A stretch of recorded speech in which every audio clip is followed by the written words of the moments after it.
केतन, आप कौन सी फिल्म बता रहे हैं? यार मेरे को ना इसका प्रोनाउंसिएशन बताओ, मैंने देखो भेजा है। जिशा। ये तो जिशा बता पाएंगी। ये तमिल फिल्म है। ओह माय अच्छा, गॉड। ये कड़ाई सी व्यवसायी। लास्ट व्यवसायी फार्मर, व्यवसायी। तमिल फिल्म। हाँ, विजय। कड़ाई सी इसका व्यवसायी। हाँ। करैसी व्यवसायी। व्यवसायी मतलब व्यवसायी जो है ना, तुम उसी का व्यवसायी हाँ हाँ। करो बस। अच्छा, ओके ओके ओके, अच्छा हाँ, तो इसका अंग्रेजी में मतलब है the last farmer. The last farm, हाँ। ये बहुत ही तमिल फिल्म है, बड़ी कमाल की फिल्म है। मणिकंदन इसके डायरेक्टर हैं। मणिकंदन की और भी फिल्में देखनी चाहिए। और इस फिल्म को, ये फिल्म सोनी लिव पे अवेलेबल है, तो अगर आप देखना चाहें तो वहां पे मिल जाएगी। और इसको नेशनल अवार्ड मिला था बेस्ट तमिल फिल्म के लिए। तो इसमें एक कहानी है एक किसान की, जो कि, अच्छा तो वो इस फिल्म में दो लोग हैं। एक तो अपने विजय अरे से। मेरे को नाम याद दिलाओ। विजय विजय सेतुपति, सेतुपति। और विजय सेतुपति हैं इसमें, मगर वो एक कैमियो ही कहा जा सकता है उसको। हाँ, एक्सटेंडेड और वो कैमियो। बहुत ही एकदम एकदम ही अतरंगा कैरेक्टर है, बहुत ही मजेदार कैरेक्टर है, और उसको बार बार आपको देखने का जी चाहेगा, और मतलब आप चाहेंगे कि ये स्क्रीन पे बार बार आता रहे और वो क्या कर रहा है वो देखते रहें। उसके सबके, हर किसी के अपने अपने मायने निकलेंगे उस कैरेक्टर के हिसाब से। या और इंटरप्रिटेशंस या। हाँ, तो बात एक गांव की है, और उसमें ऐसा है कि खेती किसानी बहुत कम लोग कर रहे हैं, बल्कि कोई भी नहीं कर रहा है, एक ही इंसान कर रहा है। हम्म। और ये है कि भाई वो पूरा सूखाग्रस्त असल में वो है, तो वहां पे खेती करने के लिए आपको बहुत मशक्कत करनी पड़ेगी। और ऑलमोस्ट हर बार ये होता है कि आप जितनी भी मेहनत करो उस पे पानी फिर जाएगा, जबकि वहां पे सूखा है फिर भी। तो अभी इसलिए गौर नहीं किया आप लोगों क्या क्या ने। क्या? हाँ, मैं भी पानी मिल फिर जाएगा पर वो सूखाग्रस्त इलाका है, वहां पे आप कितनी भी पानी मेहनत फिर करें आपकी जाएंगे। मेहनत पे पानी फिर जाएगा। वाह, शाबाश। आयरनी। तो नाइस। तो वहां पे ज्यादातर लोग अपनी जमीन बेच रहे हैं। वहां पे एक ऐसा कैरेक्टर भी है जो कि अपनी जमीन बेचकर हाथी खरीद चुका है, और हम्म। उसको दूसरे कामों के लिए इस्तेमाल कर रहा है। मान हो कहीं रहा है। वो फेस्टिवल में जा रहा है, कहीं वो सामान होटल ढो में रहा है, रह कहीं रहे कुछ हैं। हो रहा है, तो वो उन इस तरीके से वहां पे चल रहा है। और चूंकि सूखाग्रस्त है, तो फिर ये है कि भाई हमें भगवान को प्रसन्न करना है, जिससे यहाँ पे बारिश हो और हमें कुछ राहत मिले, और उसके साथ साथ हम थोड़ा सा खेती किसानी जो छोटे मोटे लोग कर रहे हैं उनके लिए कुछ एक राहत हो, और हमें कुछ उससे अनाज मिलेगा। तो उसके लिए जो इस फिल्म का मुख्य कैरेक्टर है, जो कि असल में उसी गांव का एक किसान ही है। हाँ। उसने ना आज से उससे पहले कभी कोई फिल्म की थी, ना उसके बाद कभी कोई फिल्म की, और इस साल ही उनकी डेथ भी हो गई है। ओ। या। तो वो, उनको ये दिया जाता है काम, क्योंकि उन्होंने अपना खेत नहीं बेचा है, और वो पूरी तरह से एक किसान की तरह ही रह रहे हैं। उनके घर में अभी लाइट नहीं है, उनके पास किसी भी प्रकार का कोई मोबाइल फोन नहीं है, कुछ नहीं है। एकदम बुद्ध जैसी शांति है उनके चेहरे पे। वो बैठे रहते हैं, आकाश को ताकते रहते हैं। और वो असल में आकाश को ऐसा नहीं कि वो टाइम वेस्ट कर रहे हैं, वो देख रहे हैं कि नेचर में मतलब क्या चल रहा है। वो उन्हें उन्हें समझ में आ रहा है कि अभी ऐसा ऐसा है, और हम कब अ, अपनी फसल बोएंगे, और कब बरसात होगी, कब कैसे क्या होगी। क्योंकि वो नहीं हो रही है तो वो बैठे हुए हैं, क्यों, और कुछ है नहीं। तो उनको ये जिम्मेदारी दी जाती है कि जी, जब हम भगवान की पूजा करेंगे तो उन्हें चढ़ाने के लिए हमें फसल का पहला दाना चाहिए होता है। तो वो जिम्मेदारी दी जाती है कि आप अपने खेत की निराई गुड़ाई कीजिए, उसमें फसल बोइए, उसका पूरा वो करिए, उसके बाद उसकी हार्वेस्टिंग होगी, और फिर वहां से जो हमें अनाज मिलेगा उसे हम भगवान को अर्पित करेंगे, और उससे फिर हम पूजा अर्चना करेंगे, और फिर भगवान खुश होगा तो वो पानी बरसाएगा। तो इन्होंने वो जिम्मेदारी ले ली। एक तो सबसे अनुभवी गांव के बुजुर्ग, वो इन्होंने कर लिया, और इस बीच में इनकी जो जमीन है उसको खरीदने की कोशिश में लोग लगे हुए हैं, क्योंकि वहां पर जो बिल्डर साहब हैं वो बहुत सारी चीजों का कंस्ट्रक्शन वगैरह करना चाहते हैं। तो उसमें ये मना कर देते हैं, ये अपनी खेती करने लगते हैं, और फिर इन पे एक आरोप लगा दिया जाता है, जिसके चलते ये जेल चले जाते हैं। वहां पर बहुत सारी चीजें होती हैं, और वो एक अदालत का सीन है जिसमें कटघरे में खड़े हुए हैं, इनसे पूछा जा रहा है, और प्रॉपर एकदम गांव देहात वाली अदालत लगी हुई है, कचहरी लगी हुई है। और जज साहिबा भी बैठी हुई हैं, और वहां पे सब वो चल रहा है। और उसमें जब ये होता है कि इनके ऊपर आरोप वो हो गया कि हाँ इन्होंने ही जो भी काम था वो किया है, वो नहीं बता रहा हूं मैं, वो बताऊंगा तो मतलब बहुत सारे खुल जाएंगे। हम्म। तो ये है कि हाँ मतलब इन्होंने ही ये किया है, तो ये कहते हैं तो मैं जाऊं, तो मैं जाऊं। क्योंकि एग्जैक्टली। इनको इतनी ये है कि यार मेरी मासूम। फसल लगी हुई है।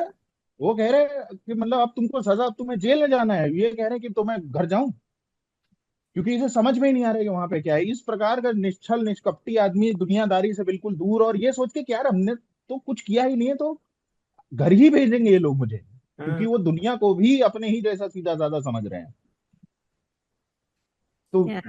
वहां से फिर और भी चीजें होती है। अब वो एक सीन है कि वो उसमें बैठे हुए हैं, लॉकअप में हैं, उनसे मिलने आ रहे हैं। अब वो वहां पर बैठे हुए ये बोल रहे हैं कि अब इतना समय हो गया होगा, अब खेत में जाके ये करो। Yeah. तो वहां से पता चल रहा है कि जो असल में जो धरती से जुड़े हुए, जो इंडिजिनस वाला जो कॉन्सेप्ट होता है, वो किस प्रकार से काम करता है, और वो कितना जरूरी भी होता है। और फिर उसके बाद अंत में आ गया, अच्छा इस बीच में गांव में बहुत सारे प्रेजिडिस भी होते हैं, कास्ट को लेकर और बहुत सारी और भी चीजों को लेकर। और फिर अंत में वो पूरा एक सर्कल पूरा होता है, और वो जो जज होती हैं वो भी आती हैं, पुलिस वालों को भी लेके आती हैं। वहां पे एक बहुत ही अच्छा सा, एक बहुत ही प्यारा सा एक कॉमेडिक मोमेंट भी है, कॉमेडी का मोमेंट भी है। तो बहुत मजेदार कहानी है, बहुत शानदार फिल्म है, और शानदार से ज्यादा बहुत प्यारी फिल्म है। और इस फिल्म में काम करने वाले 95% लोग उस वही। गांव के ही लोग हैं। Yeah. Nobody was a उस गांव trained के लोग हैं। actor. Nobody was a trained actor apart from Vijay Sethupathi. और वो बहुत ही कम समय के लिए दिखते हैं। अमूमन ऐसा होता है कि मतलब फिल्मों में, उस दिन जैसे मैं रोट भी देख रहा था, तो उसमें एक चौराहे का सीन है, और वहां पे कुछ बाय स्टैंडर्ड्स हैं जो कि पता चल रहा है कि वो शूटिंग देख रहे हैं, Hmm. मगर वो दिखाया इस तरीके से जा रहा है कि वो पता नहीं लग रहा। मगर अगर आप गौर से देखो तो आपको मालूम पड़ जाता है, जो कि आप कभी सीआईडी अगर इतना देखा हो तो पता लग रहा है कि सड़क पे खड़ा हर आदमी देख रहा है कि भैया शूटिंग चल रही है। वहां बाइक चल रही है, वो बाइक रोक देते हैं, वो दया के बगल में वो देखने लगते हैं कि यहाँ पे क्या चल रहा है। तो इस फिल्म में ऐसा नहीं दिखेगा, क्योंकि उन्होंने गांव के हर आदमी को अपना एक्टर बना लिया। और इससे जब ये देख रहा था तो मुझे एकदम वो कन्नड़ा फिल्म याद आई थी, उसका नाम था कृति। I have not seen. कुरुति। Kriti. I'm कुरुति। not. एक मलयालम फिल्म है कुरुति, वो तो नहीं है? नहीं नहीं, वो कृति है यार, वो मेरे को अभी याद था यार। आ कत्ती। जाए. मैं बताऊंगा, कत्ती अभी याद आ जाएगा। कत्ती है क्या, आ जाए. कत्ती? ना ना ना ना ना ना, But this अभी आएगा, याद आएगा।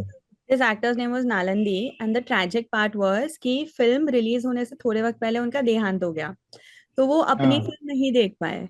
नहीं देख पाए, नहीं देख पाए, and yes. And some of the scenes are so cute. वो जब उनको इंस्ट्रक्शन देता ना कि जाओ पानी डालो या ये करो वो करो अपने खेत में, क्योंकि आप तो वो जेल में हैं, तो वो वापस आके रिपोर्ट हाँ, भी करते हैं, हमने ये रिपोर्ट भी करते हैं। इसका क्या करना चाहिए. And then he is telling also, अच्छा हाँ ये ऐसा पेस्ट हो सकता है. हाँ, उसमें पेस्ट की भी समस्या आ जाती है, और वो उसमें बोलते हैं कि इसमें हम कीटनाशक डाल देते हैं, तो वो बोलता है नहीं करोगे ऐसा, या बिल्कुल फर्टिलाइजर नहीं पड़ेगा। बट जब मैंने देखी ना पहले, इतना इफेक्ट अफेक्ट नहीं हुआ फिल्म का, बिकॉज आई वाज लाइक कितनी स्लो है, क्या ही हो रहा है, क्या ही चल रहा है, it takes a while for you to force हाँ। yourself to slow down, because we're used to a much faster pace. Like Perfect hmm. Days is a Japanese film which, like, it forces you to slow down. You have to hmm. accept the pace that they are going at. तो फिर तुम्हारी वो चलेगी नहीं उसमें, तुम चुपचाप बैठ के देखो, अब सब हो. तो विजय सेतुपति रैंडमली घर वापस आ जाता है, और इस बंदे ने सिर्फ अपने लिए खाना बनाया है, और कितने प्यार से ये उसको खाना खिलाता है, एक शब्द नहीं बोलता है उससे, एज इफ कुछ नहीं है यहाँ पे, yeah, एज for इफ उसके सामने कोई नहीं बैठा है। yeah, for the and then वो चला longest भी जाता है तो भी वो फ्लिंच भी नहीं करता है। yeah, no, but for the longest I was like, who is Vijay Sethupathi, what is his role over here, what is he doing? And now I'm like, yeah, he could be anything. It's up to you. हाँ, उसका पूरा interpretation आपके ऊपर है, आप उसे कुछ भी समझ सकते हैं। ये Yeah, अभी फर्स्ट टाइमर एक्टर्स को लेकर, या फर्स्ट टाइमर्स क्या मतलब, जिन लोगों ने कभी एक्टिंग करने की सोची भी नहीं थी, उनको लेकर फिल्म बनाने वाले प्रयोग साउथ में हुए हैं काफी। जैसे अंगमली हाँ डायरीज है ना, hmm. उसमें 87 लोग ने लेके फिल्म बनाई है उस बंदे ने। 87 लोग जो इन्होंने कभी कैमरा फेस ही नहीं किया, उन्हें पता ही नहीं था क्या करना होता है। उन्होंने कहा आओ देखा जाएगा। तो ये होता है, फिल्म मेकर्स होते हैं, काम निकलवा लेते हैं, उनको समझ होती है कि किससे क्या कैसा एक्सप्रेशन निकलवाना है। जैसे आप वो देखोगे ना 12th फेल का, एक बाद में वीडियो आया था या कुछ फिल्म ही बना के उन्होंने, हाँ, 0 समथिंग, फिल्म बनाई थी, हाँ। तो उसमें विधु विनोद चोपड़ा ऐसे आपको दिखेगा, वो बुला रहे कैमरे में क्यों देख रहा है, मत देख कैमरे में, मत हाँ देख हाँ हाँ हाँ हाँ कैमरे में, ठीक है। हाँ। उनको समझाते हैं कि भाई तुमको एक्ट करना है, कैमरे की तरफ नहीं देख के करना है। तो अब जो नॉन एक्टर्स होते हैं उन्हें ये नहीं पता ना, उनको लगता है कि उधर से रिकॉर्ड हो रहा है, मैं जिस फिल्म के बारे में बात कर रहा था, मैंने बोला कि जो फिल्म मुझे याद दिला रही थी, वो कृति नहीं थी, वो तिथि थी। तिथि, राइट, हाँ। तिथि। ये तिथि मैंने देखी। हीरो से रीस्टार्ट जो मुबारक सा कह रहे थे। हाँ, तिथि मैंने देखी थी, वो बहुत कमाल की फिल्म। वो भी फर्स्ट टाइम डायरेक्टर ने बनाई थी वो। ओके। और उसने गांव के लोगों को लेकर ही बनाया था, उसमें कोई भी स्टैब्लिश्ड एक्टर नहीं था। ये वही फिल्म है ना जो श्राद्ध वगैरह की कोई बात होती है उसमें, हाँ है हाँ ना? हाँ हाँ हाँ, शायद वो उसके दादा की डेथ हो गई है। तो हम्म। वो जो 13वें दिन जो भोज होता है, 13 दिन जो भोज होता है, राइट, हाँ, उसकी उसमें पूरे गांव को इकट्ठा करना है और वो सारी चीजें हैं। कमाल की फिल्म है यार, कमाल की फिल्म है।